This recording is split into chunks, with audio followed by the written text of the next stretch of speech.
একটু রুমে যা, ওকে একটু সময় দে। ও ভেঙে পড়ছে। কি বলবো ওকে? আরে তোকে কিছুই বলতে হবে না, তুই তুই গিয়ে চুপচাপ ওর পাশে বসে থাকিস। ও যদি কথা বলতে চায় বলিস, নাহলে বলিস না।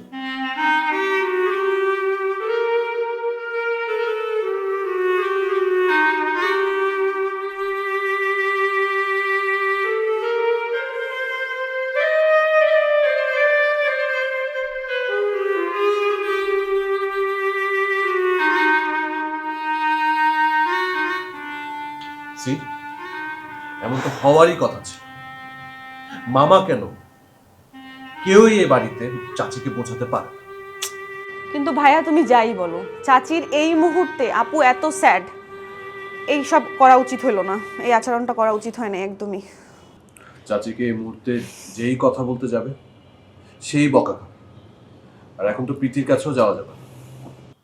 আমি একটা জিনিস বুঝলাম না, এই তরু মামা কেন এই বিষয়ে এখন চাচিকে বলতে গেল?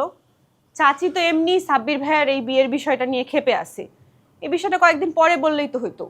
আমি না এই তরু মামাকে অনেক বুদ্ধিমান মনে করতাম। মামা এই কাজটা কিভাবে করলো, কেন করলো, আমি আসলে জানি না। মামারা দোষ কি? হয়তো বা কথায় কথায় বলে ফেলছে। শোন, চাচি এখন জানলো যা, পরে জানলো তা, একই রকম রিয়েক্ট করতো। যাই হোক ভাইয়া, যাই বলিস, এই মুহূর্তে এই কথা বলা উচিত হয় নাই। দিনের বেলা হলেও তাও একটা বিষয় ছিল, আমি প্রীতি আপুকে নিয়ে একটু বাইরে নিয়ে যাইতাম, ঘুরাইতাম, ওর মনটা একটু ভালো হইতো।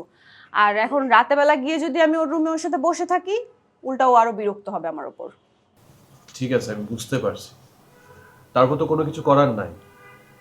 তুই একটু রুমে যা, ওকে একটু সময় দে। ও ভেঙে পড়ছে। কি বলবো ওকে? আরে তোকে কিছুই বলতে হবে না, তুই তুই গিয়ে চুপচাপ ওর পাশে বসে থাকিস। ও যদি কথা বলতে চায় বলিস, নাহলে বলিস না। ওর মুডটা একটু বোঝার চেষ্টা করিস। আর পারলে যদি ও কথা বলে একটু ওকে বুঝাইস। এবার ভেঙে পড়লে হবে না, আমরা সবাই তো আছি ওর জন্য। ঠিক আছে? ওই ঘরে তো যেতেই হবে, কিন্তু একটু পরে যাই, কারণ এই চাচির সামনে যদি এখন আমি আবার পড়ি, তাহলে আরেক মুসিবত শুরু হয়ে যাবে। কারণ আমি প্রীতি আপু একসাথেই বাসায় ঢুকছি, তো আমাকে দেখলে বলবে তুই কেন আমাকে বললি না, উল্টা আমার উপর এখন চিল্লাপাল্লা করবে।